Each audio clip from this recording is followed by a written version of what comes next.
It is Monday, August 31st. Welcome to CONCACAF VideoSignals. On today's Video Signals, we'll take a brief look at the upcoming schedule of games in CONCACAF World Cup qualifying. Plus, we have the CONCACAF quiz. We start with World Cup qualifying, where Match Day 7 will be played this coming Saturday at the sites of teams that have won all of their home qualifiers thus far. At the Rio Tinto Stadium in Sandy, Utah, the USA, with a 7-0-0 record at home, hosts El Salvador, which has lost 3 consecutive away qualifiers by the same 1-0 score.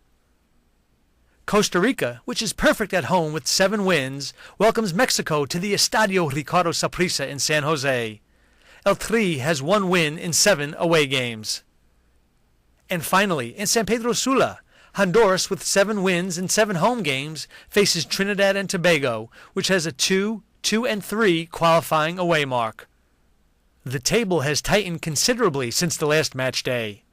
The Ticos still stand tall with 12 points, while Honduras is in second on goal difference over the USA. Mexico is back in contention after its 2-1 win over the Stars and Stripes on match day 6. While El Salvador and Trinidad and Tobago are facing potentially must-win situations. Video Signals will be previewing the qualifiers throughout the week. Now it is time for today's CONCACAF quiz. On Friday, we asked if you can name the Dutch team for which Mexico's Carlos Salcido plays. Thanks to all who responded. Salcido plays for Holland's PSV Eindhoven. For today's question, the last time the USA hosted El Salvador in a World Cup qualifier was on September 4th, 2004. Where was the game played? If you think you know the answer, please send an email to VideoSignals@CONCACAF.org by 12 p.m. New York time tomorrow. If you answer correctly, your name will be placed into a weekly draw. The winner will receive a prize from CONCACAF.